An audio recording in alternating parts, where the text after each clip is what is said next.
ഈ വീട്ടിൽ സംഭവിച്ച രണ്ട് കാര്യങ്ങൾ എന്താണ്? ഒന്ന്, ഈ വീടിന്റെ തെക്കു പടിഞ്ഞാറ് എന്ന് പറയുന്ന കന്നിമൂല മിസ്സിംഗ് ആയി. വടക്ക് കിഴക്കുന്ന വരുന്ന ഊർജം തെക്കു പടിഞ്ഞാറ് സ്റ്റോർ ചെയ്യുന്ന വാസ്തുവിൽ പറയുന്നു. കന്നിമൂല തുറന്നു കിടന്നാൽ കയ്യിൽ കാശ് നിൽക്കില്ല. ഈ അടുത്ത സമയത്ത് ഒരു കൺസൾട്ടിങ്ങിന് പോയപ്പോൾ താമസിച്ചുകൊണ്ടിരുന്ന ഒരാളിൻ്റെ ഞാനൊരു പഴയ വീട് വാങ്ങിച്ചു. അപ്പോൾ നമുക്ക് അതിനൊന്ന് കറക്റ്റ് ചെയ്യണം. അപ്പോൾ സാറിന് വരണമെന്ന് പറഞ്ഞിട്ട് വിളിച്ചു. അങ്ങനെ ആ വീട് കൺസൾട്ട് ചെയ്യാനായിട്ട് പോയി. അവിടെ കണ്ട ഒന്ന് രണ്ട് വിഷയങ്ങൾ ആ വീടിനെ സംബന്ധിച്ച്, അത് ഞാനിപ്പോൾ ഒരു പ്ലാനിലേക്ക് പോകുന്നില്ല. ആ വീടിനെ 8 ദിക്കുകളാക്കിക്കൊണ്ട് ഞാൻ സംസാരിക്കും. 8 ദിക്കും ഒരു ബ്രഹ്മസ്ഥാനം ആക്കിക്കൊണ്ട് സംസാരിക്കും. അപ്പൊ നിങ്ങൾക്ക് കുറച്ചുകൂടെ എളുപ്പമുണ്ടായിരിക്കും. അവരുടെ സൗത്ത് ഈസ്റ്റില് ഇതൊരു ബെഡ്റൂം ആയിരുന്നു. ഈ ബെഡ്റൂമിന്റെ ഇവിടെ ഒരു ഭാഗത്തായിട്ട് അവർക്കൊരു ടോയ്ലറ്റ് ഉണ്ട്. അത് കഴിഞ്ഞിട്ട് ഇതിന്റെ സൗത്ത് വെസ്റ്റ് എന്ന് പറയുന്ന ഒരു കോർണർ, അതായത് ഇതാണ് ഇവരുടെ സൗത്ത് വെസ്റ്റ്. ഇത്രയും ഭാഗം വെളിയിലോട്ട് ഇറക്കി ഇവരെന്ത് ചെയ്തു? ഒരു കിച്ചൺ ചെയ്തു. ഇത് അവർക്ക് ഒരു മാസ്റ്റർ ബെഡ്റൂമാണ്. ഇത് ആണ് ഇവരുടെ സിറ്റ് ഔട്ടും എൻട്രൻസും. അപ്പൊ നമുക്ക് ഈ വീടിനെ നമുക്കൊന്ന് വാസ്തുപ്രകാരം അല്ലെങ്കിൽ ഫെങ്ഷു പ്രകാരം നമുക്കൊന്ന് ചെക്ക് ചെയ്യാം. ഈ വീടിനെ ഞാൻ കറക്റ്റ് 9 ആയിട്ട് തിരിച്ചു 9 കളങ്ങളാക്കി ഇതിൽ വെച്ചിട്ടുണ്ട്. അതില് സൗത്ത് ഈസ്റ്റ് എന്ന് പറയുന്ന ഇവിടെ ഒരു ടോയ്ലറ്റ് നിൽപ്പുണ്ട്. അപ്പൊ പലരും പറയുന്നത്, സാറേ സൗത്ത് ഈസ്റ്റ് എന്ന് പറയുന്ന ഈ കോർണറിൽ നമുക്ക് ടോയ്ലറ്റ് വന്നിട്ടില്ല എന്നുള്ളതാണ് പലരും പറയുന്നത്. പക്ഷെ ഇവിടെ നമുക്ക് എന്തുണ്ട്? ഇവിടെ ടോയ്ലറ്റ് ഉണ്ട്. അപ്പൊ ഇവിടെ സംഭവിക്കുന്നതെന്ന് പറഞ്ഞു കഴിഞ്ഞാൽ ഈ വീടിനെ നമ്മൾ കറക്റ്റ് 9 ആയിട്ട് തിരിക്കുന്നു. എന്താണ് 9 ആയിട്ട് തിരിക്കുന്നത്? 8 ദിക്കുകളും ബ്രഹ്മസ്ഥാനവും. അപ്പൊ ഇതിനെ 9 ആയിട്ട് തിരിക്കുമ്പോൾ ഇതിന്റെ 9-ലൊരു ഭാഗം എന്ന് പറയുന്നത് ഈ പറയുന്ന ഞാൻ ഈ റെഡ് ചെയ്തിരിക്കുന്ന ഇത്രയും സ്ഥലമാണ്. അപ്പം ഈ സ്ഥലത്തിന്റെ ഉള്ളിൽ എവിടെ ടോയ്ലറ്റ് വന്നാലും അത് സൗത്ത് ഈസ്റ്റ് എന്ന് പറയുന്ന ദിക്കിലാണ് ടോയ്ലറ്റ്. ഫെങ്ഷു പ്രകാരം ഓരോ ദിക്കുകളും ഓരോ സൗഭാഗ്യങ്ങളാണ്.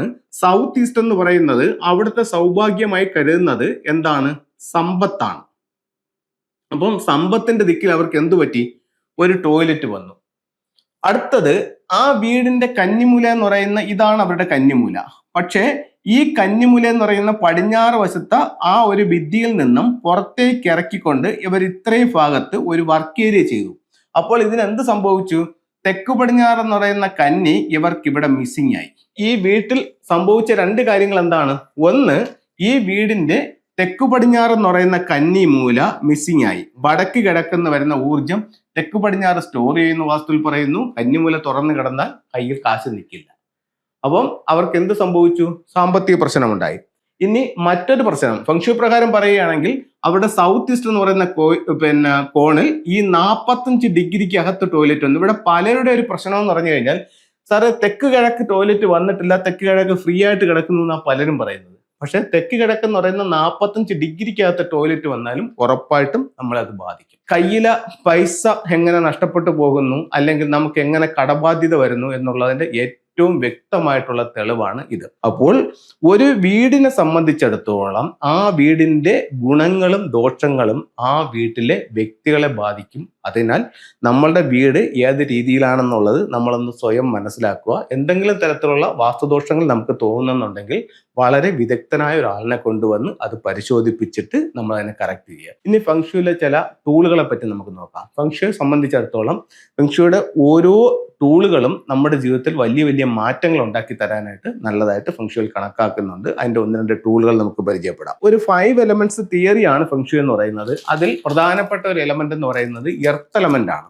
അപ്പൊ ആ എർത്ത് എലമെന്റിനെ സംബന്ധിച്ചിടത്തോളം ക്രിസ്റ്റൽസുകൾക്ക് ഫെങ്ഷുയിൽ വളരെയധികം പ്രാധാന്യമുണ്ട്. ഇതൊരു വൈറ്റ് ക്രിസ്റ്റൽ ആണ്. ഇത് നമുക്ക് കുട്ടികളുടെ വിദ്യാഭ്യാസപരമായിട്ടുള്ള പുരോഗതിക്കായിട്ട് ഉപയോഗിക്കാമെന്ന് ചൈനീസ് വാസ്തുകലയായ ഫെങ്ഷുയിൽ പറയുന്നുണ്ട്. അതുപോലെ തന്നെ ഇത് കർമേലിയൻ എന്ന് പറയുന്നിട്ടുള്ള ബ്രേസ്ലെറ്റ് ആണ്. ഇത് നമുക്ക് തൊഴിൽപരമായിട്ടുള്ള നേട്ടങ്ങൾക്ക് ഉപയോഗിക്കാം. ഇത് അമത്തിസ്റ്റ് എന്ന് പറയുന്ന ബ്രേസ്ലെറ്റ് ആണ്. ഇതൊരു സ്പിരിച്വൽ എനർജിക്കായിട്ട് ഉപയോഗിക്കാം. അതുപോലെ വെൽത്തുമായിട്ട് ബന്ധപ്പെട്ടിട്ടുള്ള എന്തുണ്ട്? സിട്രൺ ഉണ്ട്. അതുപോലെ തന്നെ വിവാഹവുമായി ബന്ധപ്പെട്ടിട്ടുള്ള റോസ് ഗോൾഡ്സ് ഉണ്ട്. അപ്പോൾ ഇത്തരത്തിലുള്ള സ്റ്റോണുകൾ നമ്മൾ ഉപയോഗിക്കുന്ന നമുക്ക് ഒരുപാട് നേട്ടങ്ങൾ നമ്മുടെ ജീവിതത്തിലേക്ക് കൊണ്ടുവരാൻ നല്ലതായി ഫെങ്ഷുയിൽ കണക്കാക്കുന്നുണ്ട്. അതുപോലെ തന്നെ ചില ടൂളുകളുണ്ട്. വെൽത്തുമായിട്ട് ബന്ധപ്പെട്ടുള്ള ഏറ്റവും നല്ല ടൂളുകൾ ഒന്നെന്ന് പറയുന്നത് ഒരു 3-legged ഫ്രോഗ് ആണ്. അപ്പോൾ ഇത്തരത്തിലുള്ള ഒരു ഫ്രോഗ് പ്രധാന ഡോറിൽ നിന്നും വീടിനുള്ളിലേക്ക് കടന്നു വരുന്ന രീതിയിൽ വെക്കുക. ഇത്തരത്തിലുള്ള ഒരു ചൈനീസ് കോയിൻസ് അതിന്റെ ചുണ്ടിലിരിക്കണം. എല്ലാ സൗഭാഗ്യങ്ങളുമായിട്ട് സമ്പത്തിന്റെ ഒരു തവള നമ്മുടെ വീടിനുള്ളിലേക്ക് കടന്നു വരുന്ന രീതിയിലാണ് ഇതിനെ പ്ലേസ് ചെയ്യേണ്ടത്. അപ്പോൾ എല്ലാവർക്കും എല്ലാ ഐശ്വര്യങ്ങളും ഉണ്ടാവട്ടെ എന്ന് പ്രാർത്ഥിച്ചുകൊണ്ട് നിർത്തുന്നു. നന്ദി, നമസ്തേ.